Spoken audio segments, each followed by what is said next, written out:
The security cameras captured exactly what I expected. My family's 3 cars crept up the snow-covered driveway, headlights barely piercing the thickening blizzard. I sat in my study sipping hot chocolate, watching them approach my hidden sanctuary, Evergreen Manor. 5 years ago they had made it clear I wasn't worth their time. My crime? Refusing to sell my late grandmother's antique locket to fund my younger sister Emma's extravagant wedding. That locket was the last piece I had of the one family member who had truly loved me. But they didn't understand that. Always the difficult one, aren't you, Sarah? My mother had sneered. The final straw came Christmas 2020. I arrived at their house, presents in hand, only to find they'd changed the gathering time without telling me. Through the window I watched them laughing, sharing meals, exchanging gifts. That night I promised myself I would never let them hurt me again. Grandmother had left me more than the locket. She left a substantial inheritance. Enough to purchase and restore this magnificent 19th century manor in the countryside. While they assumed I was struggling in a tiny apartment, I spent 3 years transforming this place into a luxury bed and breakfast under a name they'd never connect to me. Now, watching them approach, I straightened my emerald sweater and checked my reflection. At 32, I looked nothing like the insecure woman they'd last seen. Success had given me confidence. Peace had given me strength. The doorbell echoed through the manor. I rose slowly, heels clicking on the marble floor, and approached the grand entrance. Through frosted glass I saw them. Mom, Dad, Emma, her husband Tom, and their kids huddled together. I opened the door, letting the winter wind swirl around us. Their faces shifted from relief to disbelief. Sarah, my mother gasped, her perfectly made-up face paling. Welcome to Evergreen Manor, I said smoothly, stepping aside. Please come in before you freeze. They shuffled in, snow crunching underfoot on imported rugs. The twins stared wide-eyed at the crystal chandelier and towering Christmas tree. My father, usually composed, couldn't stop gaping at the grand staircase. You work here? Emma asked, clutching her designer handbag. I smiled. Actually, I own it. All 15 acres, including the lake you passed on your way in. I gestured toward the sitting room. Please make yourselves comfortable. I'll have hot chocolate brought in. This is impossible, my mother muttered, following me. How could you afford this? Grandmother believed in me, I said simply. She left me more than just the locket you wanted me to sell. The sitting room's roaring fireplace and plush velvet furniture displayed my success perfectly. Snow beat against the floor-to-ceiling windows. My mother sank into a chair, still processing. Dad stood by the fire, warming his hands, looking anywhere but at me. The roads are completely blocked, Tom said, checking his phone. The storm's supposed to last until morning. How fortunate that you found shelter, I replied, pressing a discreet button. Maria, my housekeeper, appeared. We have plenty of room. The twins discovered the train circling the base of the Christmas tree, delight lighting up their faces. My parents' usual accommodation had fallen through, I asked. I bought that property last month, specifically closing it for renovations during Christmas, my father admitted. We were trying to find the highway when we saw your lights. Maria appeared with hot chocolate and cookies. The twins' eyes sparkled at the marshmallow-topped drinks, and Emma finally allowed herself a genuine smile. Sarah, she said softly, this place is beautiful. For a moment I saw my little sister again, not the woman who had helped exclude me from family gatherings. Thank you, I replied neutrally. As they warmed up, questions came flooding in. How long had I owned the manor? Why hadn't I told them? Was I running it alone? I answered selectively, letting them wonder, letting them realize what they had missed by shutting me out. I'll have Maria prepare rooms for everyone, I announced. The East Wing has the best views of the snow. My mother finally found her voice. Sarah, we should talk. I paused in the doorway. 5 years of unopened holiday cards. 5 years of blocked calls and ignored messages. 5 years of building my own life. Yes, I said, hand resting on the frame. We should, but not tonight. Tonight you're my guests and it's Christmas Eve. Let's start there. As I left the room, I heard the twins squeal over hidden presents under the tree, gifts I had wrapped in case this moment ever came. Sometimes revenge doesn't need to be cold. Sometimes it just needs hot chocolate and a chance at redemption. The grandfather clock struck 9 as I finished my evening rounds. My family had settled into their strategically chosen rooms.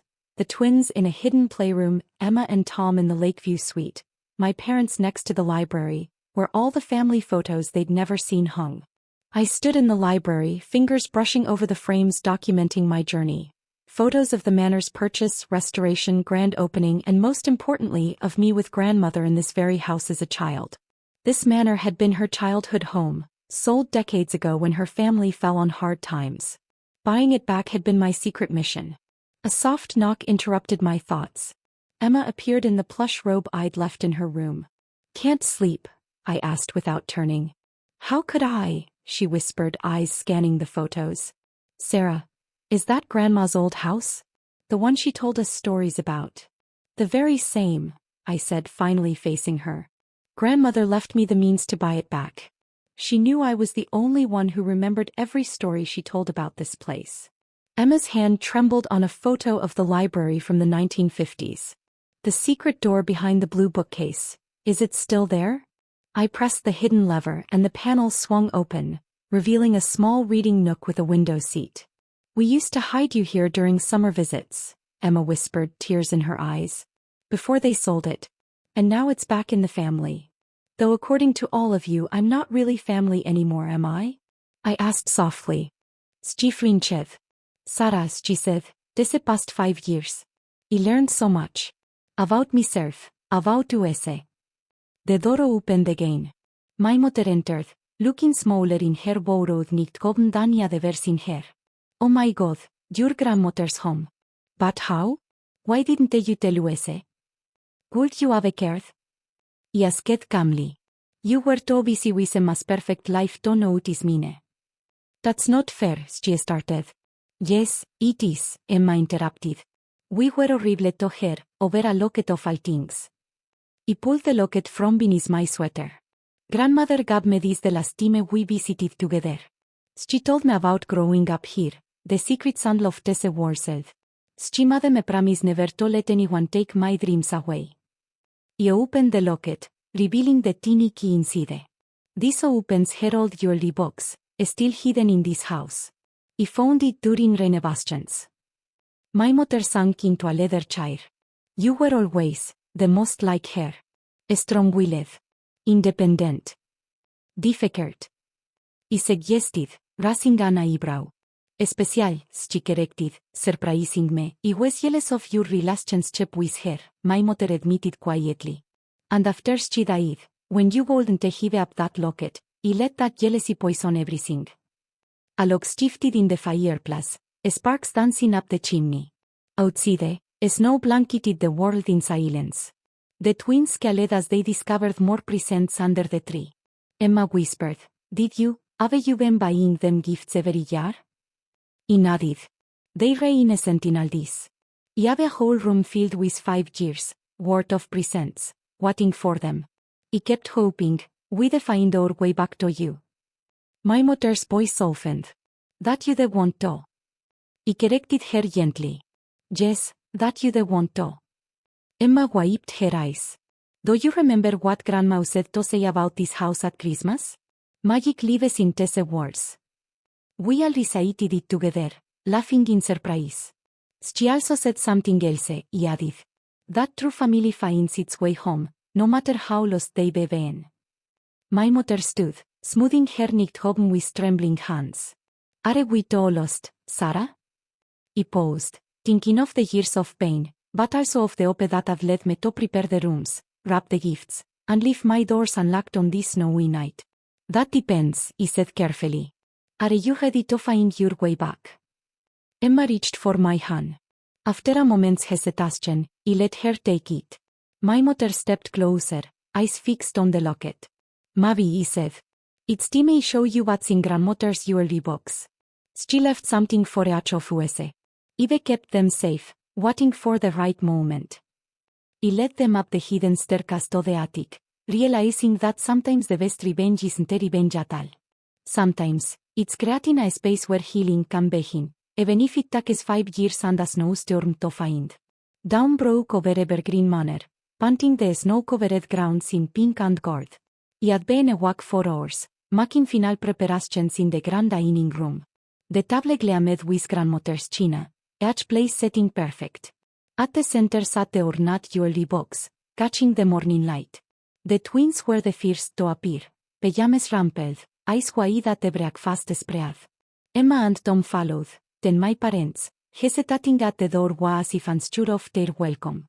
"Merry Christmas," he said, gesturing to the table. "Please, sit." As they settled, he picked up the jewelry box. "Before we eat, it's time for grandmother's final gifts." My father spoke for the first time since arriving. "Sarah, we don't deserve." "This isn't about deserving," he interrupted gently. "It's about fulfilling her wishes." He inserted the tiny key from my locket. The box opened with a soft click. Inside, nestled in faded velvet, were 5 envelopes and several small boxes. He handed them out, saving me for last. The twins received matching silver bracelets with their birthstones, though they'd been born years after grandmother's passing. "How did she?" Emma wondered aloud, helping them fasten the bracelets. "She knew you'd have children someday," he said softly. "She bought these before she died, trusting they'd find the right people at the right time." My mother's hands shook as she opened her envelope. A delicate sapphire ring and a letter fell into her palm. This was her mother's ring," she whispered. "He always admired it." Dad received his father's pocket watch, the accompanying letter making him turn away to hide tears. Emma found a pearl necklace she had played with as a child, with words that made her cry. Finally, he opened my envelope. Inside was a letter he had read countless times, but this time, he read it aloud. "My dearest Sarah, if you're reading this with our family present, you've done exactly what I knew you would. You've brought them home, not just to this house, but to each other. The deed enclosed is to Evergreen Manor. I couldn't ever to see it sold to strangers altos years ago, so I bought it back secretly, waiting for the right moment, the right person to restore it. That person is you, my darling girl. But a home is nothing without family to fill it. Even when they hate us, even when they lost their way, family is worth fighting for. Your strength isn't used in standing alone, it's in knowing when to open the door and let love back in. The manor is yours, but my final wish is that you make it a home for a love you again." "Oh, my love. Grandmother," he whispered. Silence fell over the table, broken only by the twins quietly munching toast. My mother reached across the table, taking my hand. "We were so wrong," she said softly. "All these years we thought you were being stubborn about the locket, but you were protecting something far more precious. You were protecting her legacy," my father added. Emma walked to the window. "Remember how we used to spend every Christmas here? Snowball fights, sledding down the hill. The hot chocolate competitions," he added with a smile. "Grandmother always let us win." "Sarah," my mother said, squeezing my hand. "Can we make new memories here?" He looked around the table at my family, broken, healing, hoping. "That's why I bought all those presents," he admitted. "Every year, thinking, maybe this Christmas." "Can we open them now?" the twins asked eagerly. "Son," he said, smiling.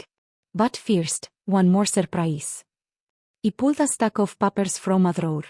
"I've been working to register the manor as a historic landmark, but with a special provision.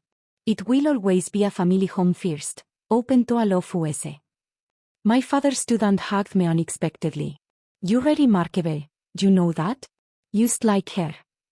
As we moved to the living room to open presents, snow began falling again, soft and gentle. The twins pressed their faces to the glass. "Look.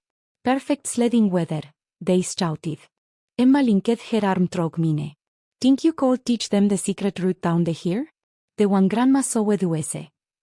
"Only if their parents join us," he replied, washing my mother already planned hot chocolate for our return. Standing there, washing my family unwrap 5 years, worth of carefully chosen gifts, I realized grandmother had been right. Sometimes, the best revenge isn't a revenge at all. It's having the strength to keep the door open, even when it hurts. It's believing in second chances and the magic of coming home. The twins pulled everyone toward the door for sledding, excitement infectious. I touched my locket and whispered, "Thank you, grandmother." At last, they had found their way back. Evergreen Manor was once again what it was always meant to be, Home.